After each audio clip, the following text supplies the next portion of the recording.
बच्चों हम लोग क्वेश्चन नंबर 30 में आते हैं। ठीक है, क्वेश्चन नंबर 30 में लिखा हुआ है कि लक्ष्मी सोल्ड 2 साड़ीज। ठीक है, तो लक्ष्मी ने 2 साड़ी सोल्ड किया, मतलब कि बेच दिया। कैसे बेचा है?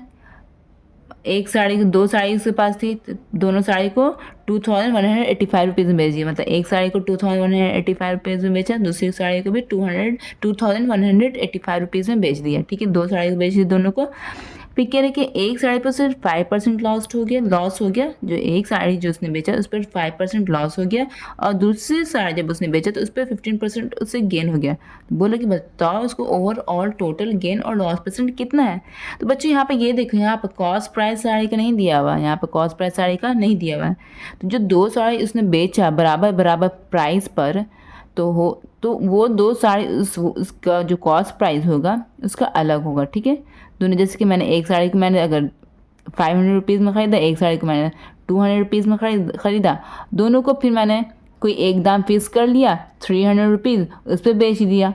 अगर उस पर मैंने बेचा तो उस पर अलग अलग, इस पर अलग गेन आया लॉस आया, इस पर अलग गेन आया लॉस आया। तो वहाँ पर यही यहाँ पर सेम केस है। ठीक है, तो चलो इसे निकालते हैं क्वेश्चन नंबर 30 को। यहाँ पे क्वेश्चन नंबर 30 यहाँ पर सॉल्व कर रहे हैं। ठीक है बच्चों, तो चलो सॉल्व करते हैं। तो क्या क्या हुआ, 2 साड़ी, यहाँ पे साड़ी 1 लिख दो और यहाँ पे लिख दो साड़ी 2, लिख दिया बच्चों। साड़ी 1 क्या क्या, साड़ी 1 में उसका सेलिंग प्राइस क्या था 2185, ये था ना, ये SP1 कर दो। साड़ी 2 पर उसका सेलिंग प्राइस क्या था 2185, दोनों में तो सेम था। ठीक है, अब नेक्स्ट करते हैं। साड़ी 1 पर उसे क्या हुआ, लॉस हो गया। कितना लॉस हुआ, 5%। ठीक है, साड़ी 2 पे उसे गेन हो गया। कितना गेन हुआ, 15%। इतना समझ में आया। अब यहाँ पे कह रहा है ओवरऑल गेन और लॉस परसेंट, यहाँ पे कह रहा है। ठीक है, ओवरऑल कह रहा है, तो ओवरऑल यहाँ पर ओवरऑल वर्ड यहाँ पर यूज हो रहा है, गेन और लॉस परसेंट। ठीक है, गेन और लॉस परसेंट। तो यहाँ पर ये देखो बच्चों, दोनों का सेलिंग प्राइस अगर हम जोड़ देंगे तो हमको पता चल जाएगा कि मेरे जेब में कितना पैसा आया। लेकिन अगर दोनों का कॉस्ट प्राइस हमको पता चल जाएगा कि मेरे जेब से कितना पैसा गया था, तब ना हम ओवरऑल निकालेंगे। तो यहाँ पर पहले कॉस्ट प्राइस 1, कॉस्ट प्राइस 2, दोनों का पहले हम कॉस्ट प्राइस निकालेंगे। ठीक है, तो चलो निकालते हैं। CP1 100/100 minus loss percent into SP, यही है ना formula, is equal to 100/100 minus loss यहाँ पे क्या है 5 इंटू SP क्या है मेरा 2185। ओके बच्चों, इज इक्वल टू 100/95 हो गया। घट कर ये दोनों 2185 कट रहे तो काट दीजिए। 5 5 6 7 8 9 4 बजिए, 5 9 45, 5 4 20, 5 से 15, 5 से 35 हो गया, कट गया। अगेन कट रहे तो काट दीजिए।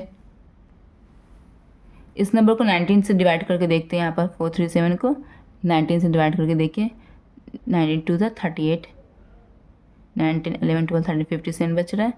57 9 3 57, इट मीन्स ये 23 बार में कट रहा है। 19 23 बार में ये कट रहा है। ठीक है, तो यहाँ मेरा आंसर क्या आ गया, मेरे यहाँ पर आंसर आ गया 23 × 100 is equal to 2300। It means ये मेरा क्या है, ये मेरा CP1 है। तो यहाँ पर हम CP1 लिख देते हैं 2300। CP1 आ गया। अब CP2 निकालते हैं। CP2 में यहाँ पे क्या हो रहा है, गेन हो रहा है, तो गेन वाला फार्मूला लिखेंगे।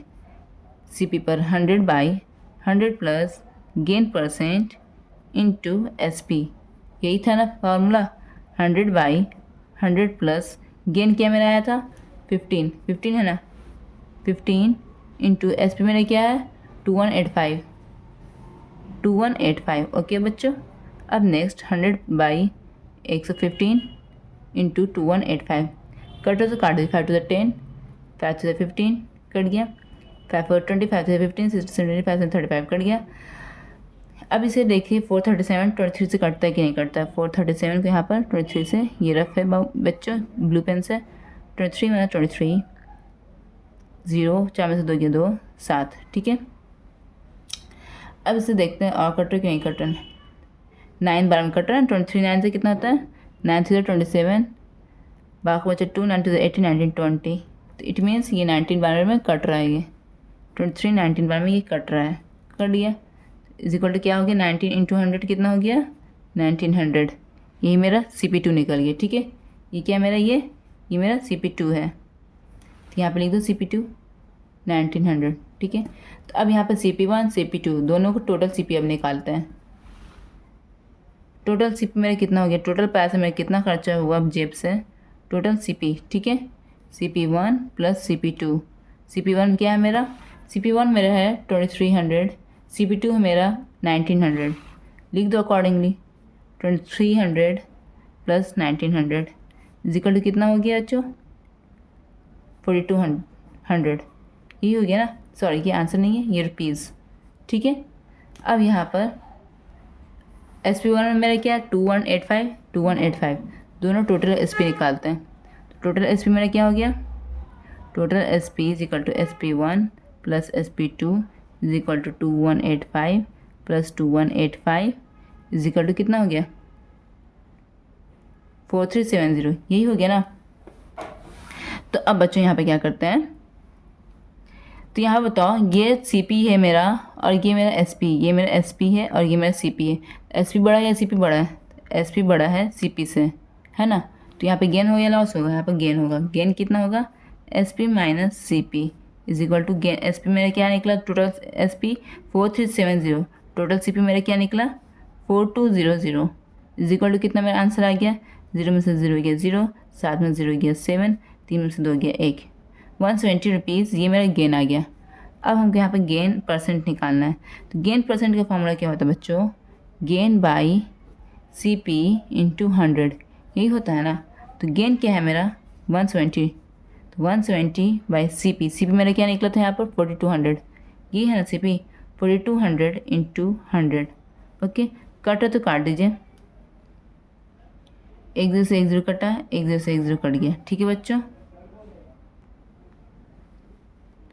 2 to the 4, 2 1 2, 2 8 16 17, 2 5 10 कट गया। तो यहाँ मेरा आंसर कितना आ रहा है बच्चों, ठीक है। तो मेरे यहाँ पर आंसर आ रहा है, ये क्या आ गया मेरा 85/21, 85/21%। ठीक है, तो इससे यहाँ पर पहले मिस फ्रैक्शन में करते हैं 85 को 21 से, कितनी बार में जाएगा बच्चों ये 4 मतलब 4 4 2 8, 5 में 4 गया 1, तो 1/21, 4 होल नंबर 1/21। ठीक है, तो यहाँ पर आ जाएगा मेरा 4 होल नंबर 1/21%। ठीक है, यही मेरा आंसर है, चेक कर लीजिएगा आप लोग।